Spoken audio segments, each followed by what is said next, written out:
Segunda parte de Ritas Brasil, Rabino Shmuel, sexta parte para Noach, Bereshit, Gênesis, capítulo 9, a partir do versículo 18.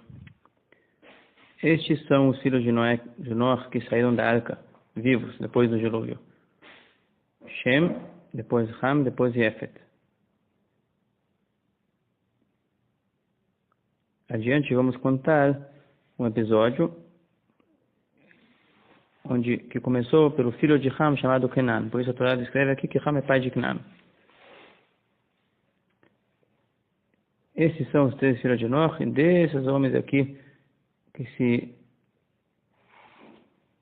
criou e expandiu toda a humanidade habitante da terra. Noach era um agricultor, e ele, quando saiu da arca, profanou a finalidade da agricultura, que é criar alimento, e foi produzir primeiramente videiras. Então ele foi buscar o prazer e a embriaguez antes de preocupar-se com a produção de alimento. Isso é uma profanação.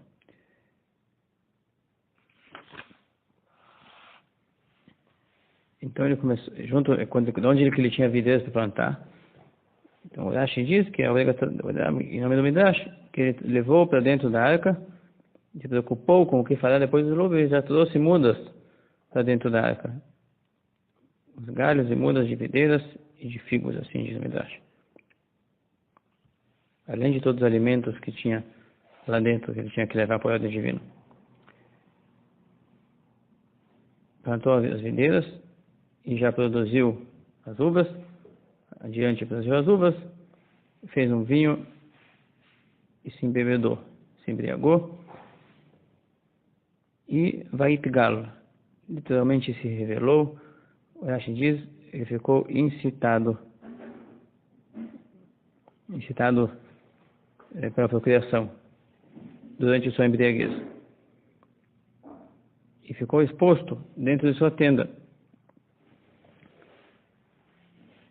E o neto dele, Kenan, filho de Ham, viu o avô na sua fraqueza, incitado e embriagado.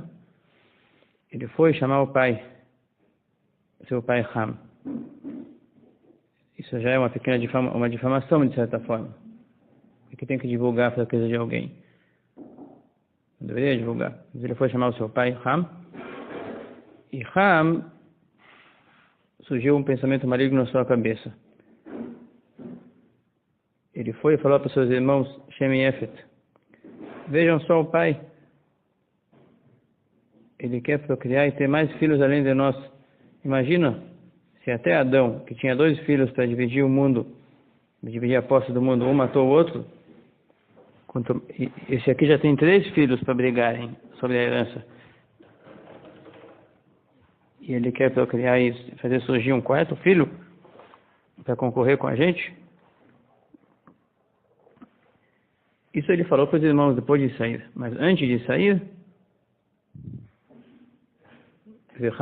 o neto chamou o Ham. O Ham entrou, pensou esse pensamento maligno, que depois ele contou para os irmãos. E antes de falar para os irmãos mais nada, ele tomou providências para que não aconteça mais uma procriação. Qual foi a providência? Então o Talmud discute. A opinião mais simples diz, simplesmente ele castrou o pai dele. Ele tornou ele improdutivo. Há uma outra opinião, menos simples, que o filho violou o pai, nesse caso. O Ham violou Noach, cometendo uma relação homossexual, onde o filho violava o pai. Só que exige uma explicação além da simplista, para entender como isso impediria o nascimento de mais filhos. Então não cabe aqui, a gente estuda aqui pelo método simples. Então o método simples, ele castrou ele. E depois foi para fora e foi se explicar para os irmãos. Vejam só, o pai está se embriagando, está se incitando, e daqui a pouco vai nos criar mais irmãos para nós gerar mais briga. Shem e Yefet não compartilharam com a opinião de Ham, acharam errado. Inclusive não queriam nem ver o pai na sua nudez. Então eles pegaram uma coberta e andaram de costas até cobrir o seu pai, sem ver a nudez de seu pai. E por mérito disso, os filhos de Shem mereceram a mitzvah de aderir as suas roupas à franja tzitzit, não todos os descendentes de Shem, somente aqueles que se tornaram filhos de Israel, judeus. E os descendentes de Efet merecerão uma sepultura. Como diz a profecia de Ezequiel, no fim dos tempos, os filhos de Gog, descendentes de Efet, vão querer conquistar Israel, mas vão ser derrotados. Apesar de ser derrotados, seus corpos merecerão ser encobertos e sepultados. Assim descreve a profecia. Não irão apenas perecer e apodrecer expostamente. Os israelitas irão fazer questão de enterrar todos eles. Enquanto isso, a punição de Ham, que desprezou seu pai, foi decretada sobre ele que seus descendentes, em algum momento, irão ser cativos e serão obrigados a caminhar despidos. Depois disso, Noach despertou, se elucidou, se tornou lúcido de seu vinho e percebeu o que ele fez ao seu filho menor. E ele disse: maldito será Canaã, esse neto que divulgou a fraqueza dele, que ele seja escravo de escravos de seus irmãos. Tu, Canaã, junto com teu pai Ham, me impediu de gerar mais um filho que poderia me ajudar na velhice e me respeitar. Por isso, você, Ham, que teve mais vários filhos, o quarto filho dele é Canaã. Teu quarto filho, eu queria ter quarto filho para me ajudar. Você impediu, então teu quarto filho não irá te ajudar. Ele irá servir como escravo dos outros irmãos que me respeitam, que daqui por diante não terão mais um irmão para ajudar, para dividir o fardo. Então eu vou tirar a tua ajuda, Ham, e dar para eles. E é uma maldição hereditária, a princípio.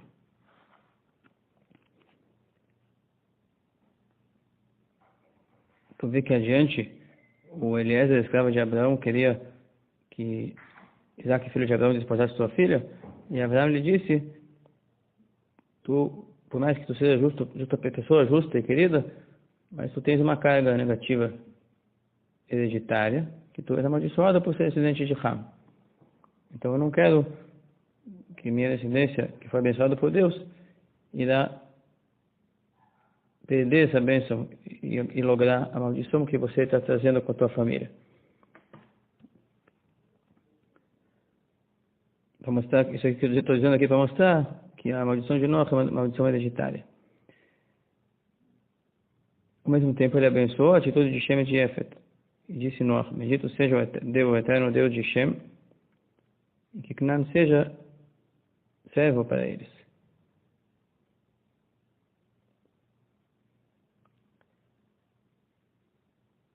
Ampliaste, Deus, o território de Efet, mas tua presença, Deus, fizeste pairar nas tendas de Shem.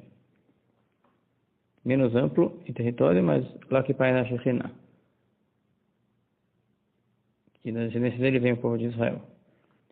E que Canaã, de qualquer maneira, que sirva como um escravo, um servo, um subjugado, submetido a eles. A escravidão aqui se expressa principalmente em impostos. Quem é o governante, o rei, e quem é que está sendo obrigado a submeter-se aos interesses do governante.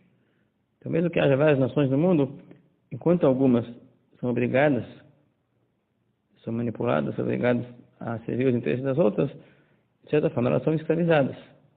Não é escravidão individual, escravidão como um todo, escravidão coletiva.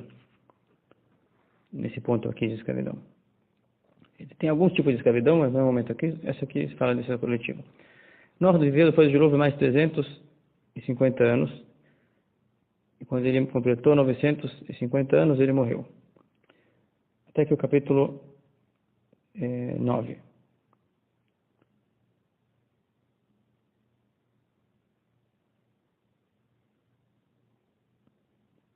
Aliás, tem aqui uma ideia que fala, apesar que Deus foi respeitado por Jefet, que o Koresh, rei da Pérsia, descendente de Jefet, ajudou a construir o segundo templo com o profeta Ezra, não pairou a presença divina tão manifestada, tão revelada, com milagres, como pairou no primeiro templo, que foi construído por Salomão, descendente de Shem. Por isso que se lembra da presença divina no contexto de Jefet, e não somente no contexto de Shem, porque ele também construiu um templo. Só que não tinha lá tanta revelação quanto aquele que fizeram os semitas. E agora para o capítulo 10.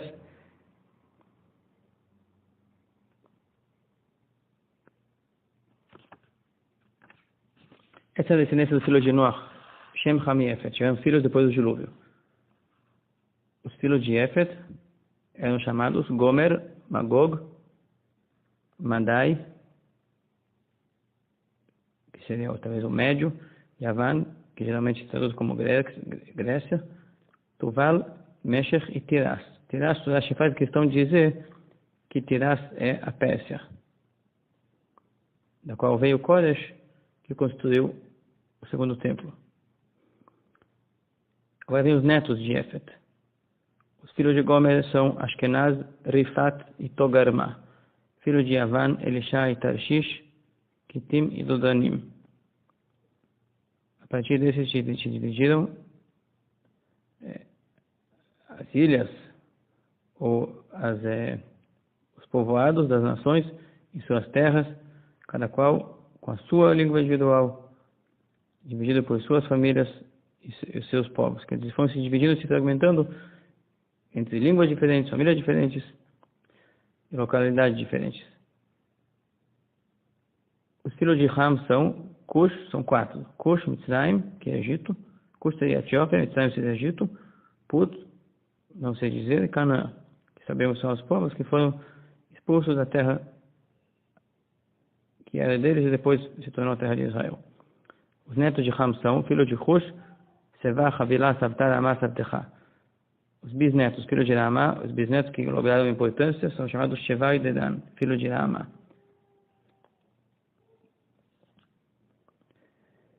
Cush também gerou um líder chamado Nimrod. Ele se tornou um herói conhecido, revoltado contra Deus. Na verdade, não era herói na terra, herói no sentido de um famoso manipulador de mentes, revoltado contra Deus, e manipulou as pessoas para se revoltarem junto com ele. E o nome dele indica, Nimrod, iremos se revoltar. É o primeiro que ele começou, depois do dilúvio, de novo, a ser o primeiro que faz todo mundo estar inconformado com o poder e a soberania de Deus. E ele que começou a sugerir construir a Torre de Babel, que iremos contar adiante.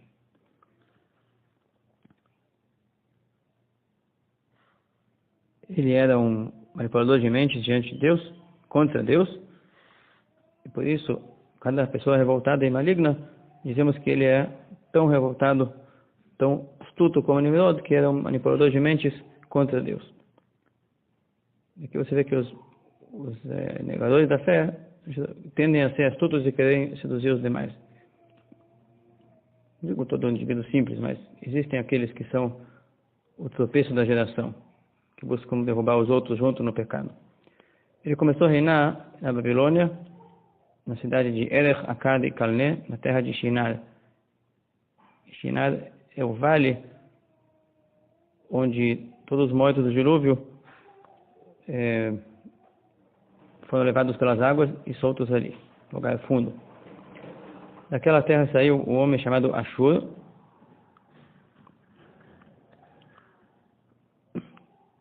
o patriarca dos assírios, construiu Ninvé, Rehovot, Ir e Kalach, e a cidade de Eresen, entre Ninvé e Kalach, que é a cidade maior.